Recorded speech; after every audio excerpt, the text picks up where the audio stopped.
Banco Central acabou de divulgar que o Brasil recebeu quase 90 bilhões de dólares em investimento direto no país nos últimos 12 meses. Esse valor corresponde a aproximadamente 4% do PIB brasileiro. Essa comparação serve apenas para mostrar o tamanho desse fluxo de investimento em relação ao tamanho da economia brasileira. O PIB mede a produção da economia, enquanto o investimento direto mede a entrada de recursos para investir no país. Quando a gente escuta a palavra investimento, normalmente a gente pensa em alguém comprando ações na bolsa. Mas esse não é o investimento direto. O investimento direto no país, ou simplesmente o IDP, acontece quando uma empresa ou um investidor estrangeiro coloca dinheiro no Brasil para manter uma relação de longo prazo com um negócio. Esse dinheiro pode ser usado para construir uma fábrica, comprar uma empresa brasileira, abrir uma nova operação, ampliar uma unidade que já existe ou fazer novos aportes em uma empresa da qual já é sócio.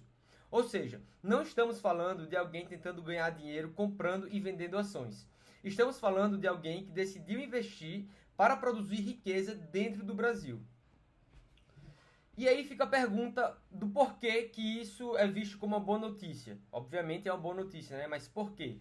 Porque esse tipo de investimento normalmente gera efeitos reais na economia. Novas fábricas, novos escritórios, máquinas, tecnologia, empregos, aumento de produção. E no longo prazo, tudo isso pode aumentar a produtividade e a capacidade de crescimento da economia brasileira. Além disso, tem outro motivo pelo qual os economistas gostam de acompanhar tão de perto o IDP. Para entender isso, precisamos falar rapidamente do balanço de pagamentos. O balanço de pagamentos é um grande registro contábil que registra todas as transações econômicas entre os residentes do Brasil e o resto do mundo, mostrando como os recursos entram e saem da economia brasileira.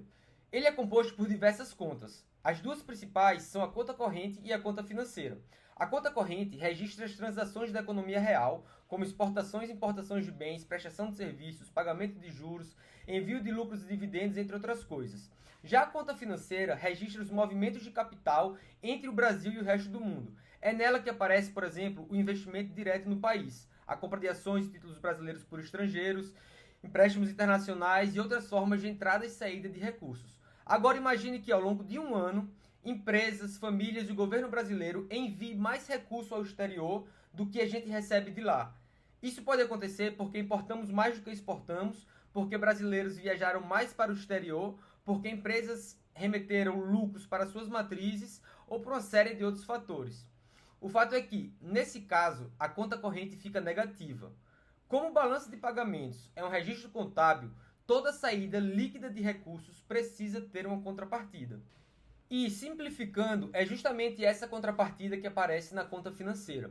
Quando uma empresa estrangeira decide construir uma fábrica no Brasil, comprar uma empresa brasileira ou ampliar uma operação que já existe, ela traz recursos para o país. Essa entrada é registrada na conta financeira como investimento direto no país. É claro que existem outras formas de trazer recursos para o Brasil.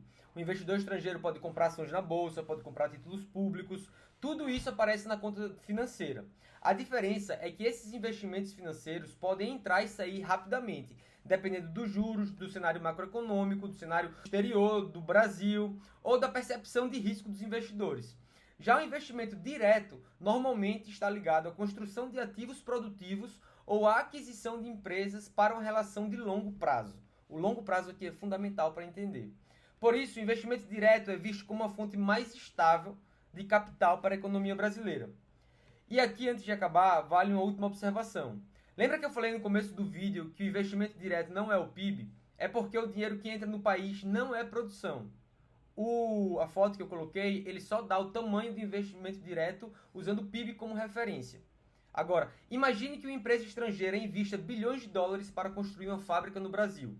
No dia em que esse dinheiro entra, ele aumenta o investimento direto, mas não aumenta automaticamente o PIB. O PIB só cresce quando esses recursos começam a ser utilizados para contratar trabalhadores, comprar materiais, construir a fábrica e depois produzir bens e serviços.